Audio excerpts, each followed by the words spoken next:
This video goes out to everyone that's overseas right now because you're the only people that are going to be actually tuning into this video as soon as it comes out. So shout out to you guys and jump in the comments if you're living overseas or traveling overseas and checking out this video or podcast.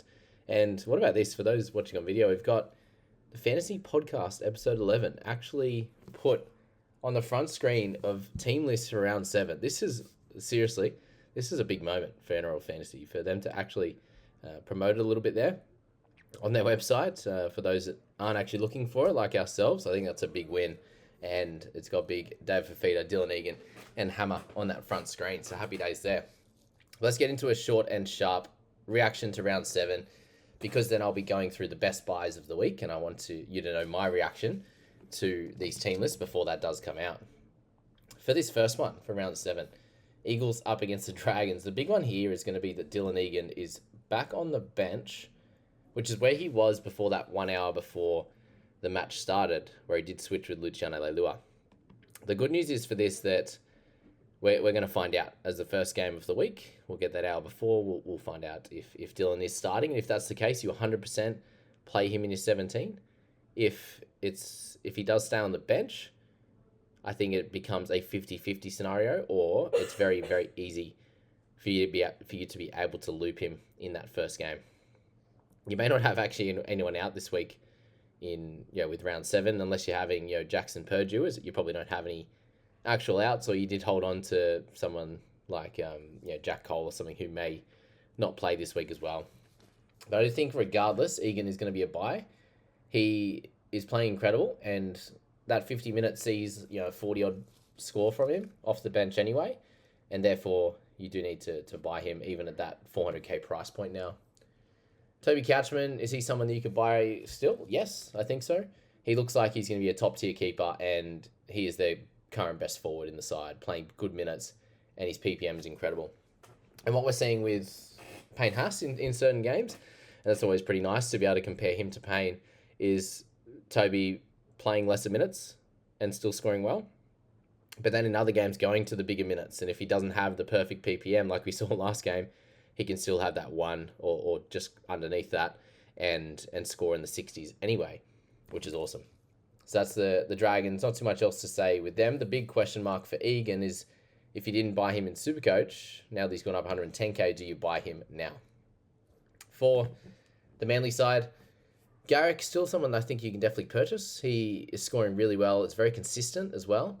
And he does come up against Val Holmes in this clash, which is going to be super, super fun. So Garrick, the main guy I think in this side that you can look at buying in fantasy. Leah Hopewadi likely to get just the 1 more week, potentially 2 if Turbo doesn't return.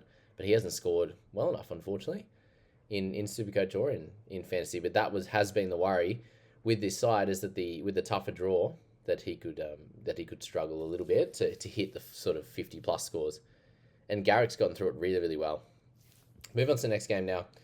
With Tuipulotu, the main guy out, and we do actually see Matt Fainai come in and wasn't Sione Finau, which we could have expected, and he's in the 18 jersey there. So that was the big change, and it's a moderate strain, so 4 to 6 weeks there for Christian, who is playing really, really well. For the Doggies, up against the Bunnies, we start on the dog side, and Jacob Kiraz is probably the guy on most people's lips in the outside backs, given I've been saying that wing fullback is the position we want to improve, I think, right now. The other guys you want to look at in this side are Matt Burton on return. You can watch for the week. Some people look at buying or waiting another week or two when they have him in their buy planning plans.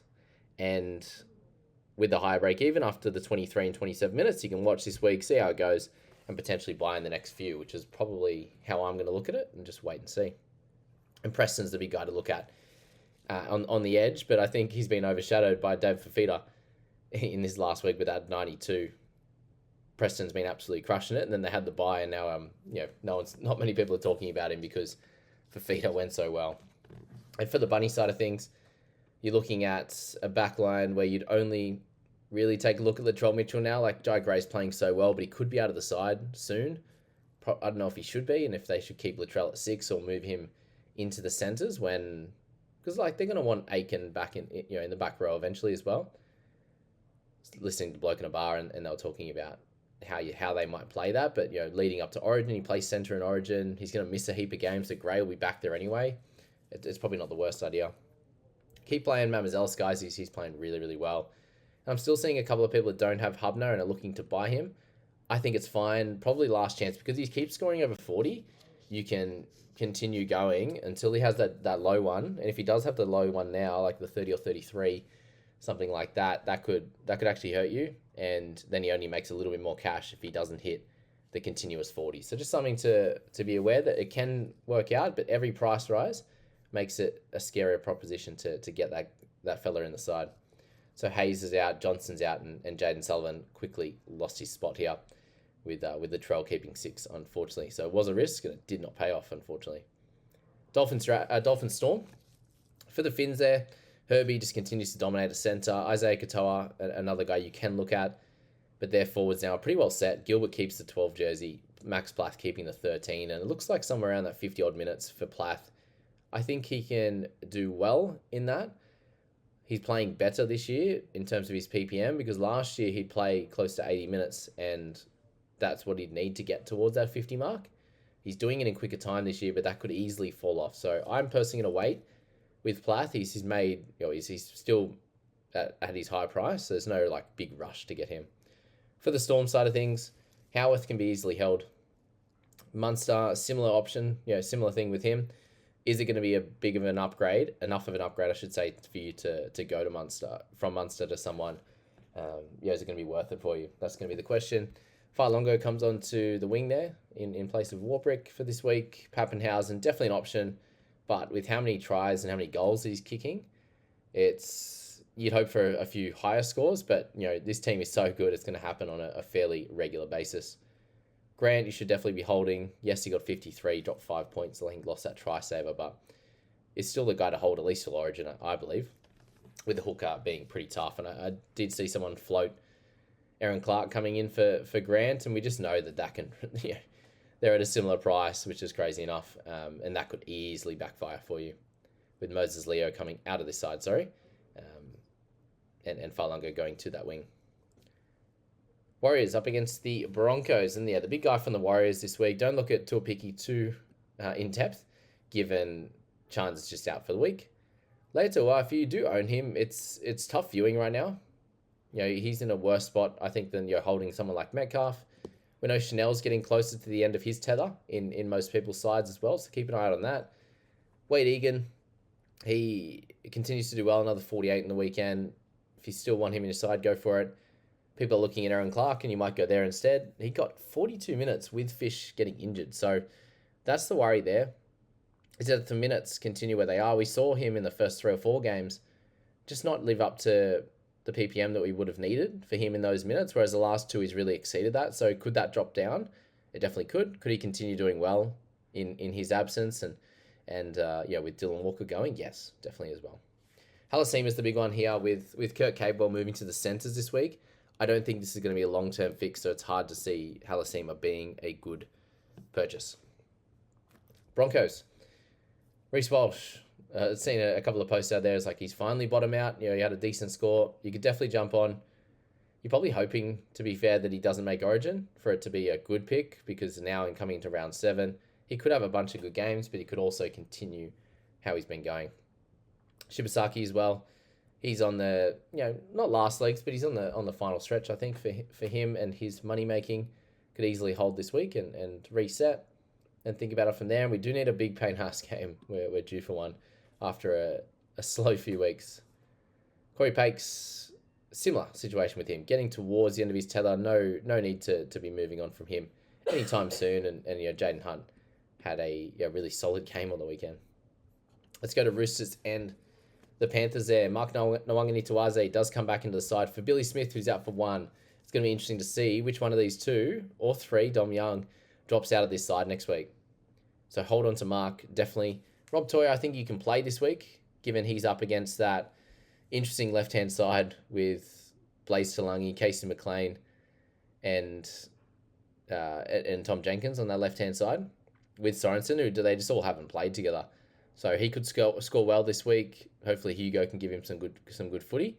He could also be left out of your side this week as well. There's a few different ways you can look at that. Tedesco, a great purchase, I think. Watson, you're holding on to for now. I'm hoping for a big one out of him. And the Panthers guys can continue to work through the middle, which is good for Connor.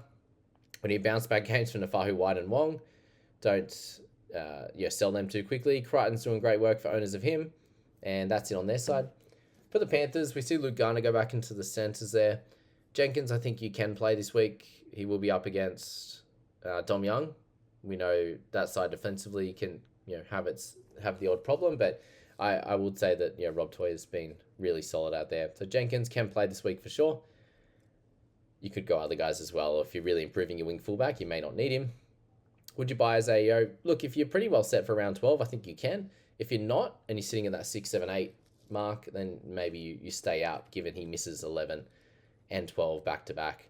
And the crazy one here is Isaac Tungo moved to 17 jersey. Brad Snyder at 14. So just Popperly and Henry off the bench, which pretty much guarantees Isaiah for 80. He came off for a little bit on the weekend. I don't know if he will going forward. And you saw Lindsay Smith play big minutes, and I think he'll continue to do so. The big one there is Jack Cole in 22. Don't be surprised if he switches with Blaze Talangi there. Titans and Raiders, a couple more to go. For the Titans side, people are buying AJ Brimson, and I do understand it in one sense, but he was also an auto sell a couple of weeks ago, and he's picked up 4 tries in 3 weeks, so just be aware of that. I'm an owner. I don't think he's a clear buy. I think you can. They aren't playing well, Titans, so that definitely has to play a factor.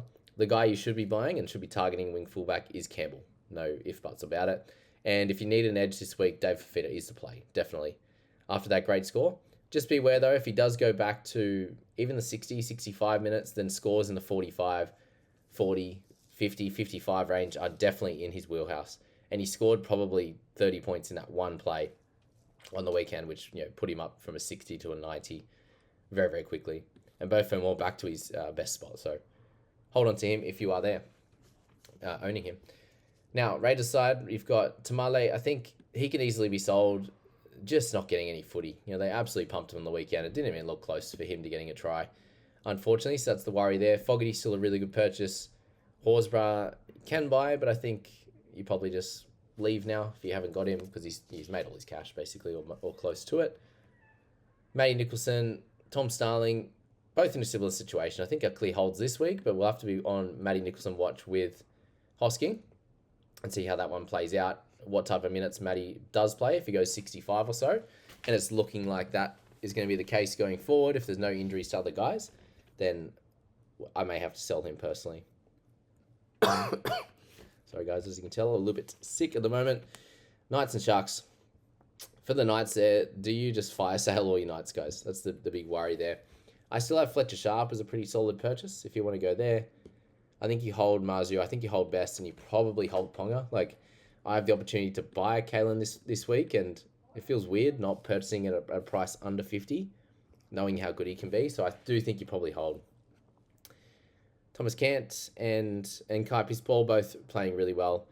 I can't recommend buying Thomas right now. Kai Pispall picked up 60 odd and dropped down to 52, so he's scoring really well, and he's the safe guy, I think, out of the two.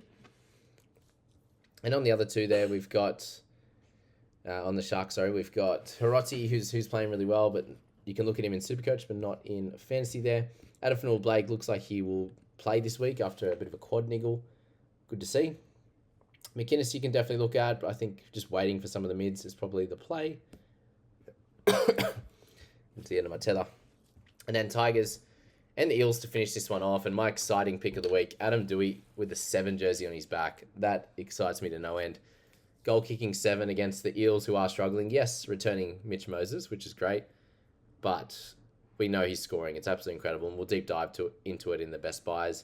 Stafford Toa absolutely killing it. Can you buy now? He's near 500k, so probably not. Although he's scoring like a keeper. Now the question's going to be, do we just captain Terrell May this week? I'm definitely just considering locking it in on him every single week. He is a freak. Save fast, hold or sell, completely fine. And for the Eels, they continue to change things around. I think Katonga is a buy. Hopgood actually named a 13 again, but just probably going to play 9 again to start the game. So I understand people selling him. Yongi, same deal. Pretty easy to sell. Riley Smith doing a job without being spectacular. expect Tuolangi to play the 60 minutes this week or 55 with Dury coming on.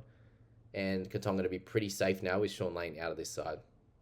Jack Williams returns, which will be good for him. And we'll see how they play. This could be a really close game. I'm interested to see how they galvanise, no pun intended, definitely a pun intended, for the Tigers after what's happened this week. It looks like they're all team first, as we saw with Luai's post and Taruva's post there about the money. I saw Galvin's statement as well, and it does make sense. You've heard a lot of this stuff about him wanting to develop, but it's just crazy that he doesn't feel like he can develop under a 6 himself in Benji. So it's a wild situation. We'll leave the team list analysis there, guys. Thanks so much for jumping in. We'll get into the best buys in my next video. Enjoy Scoop's video as well.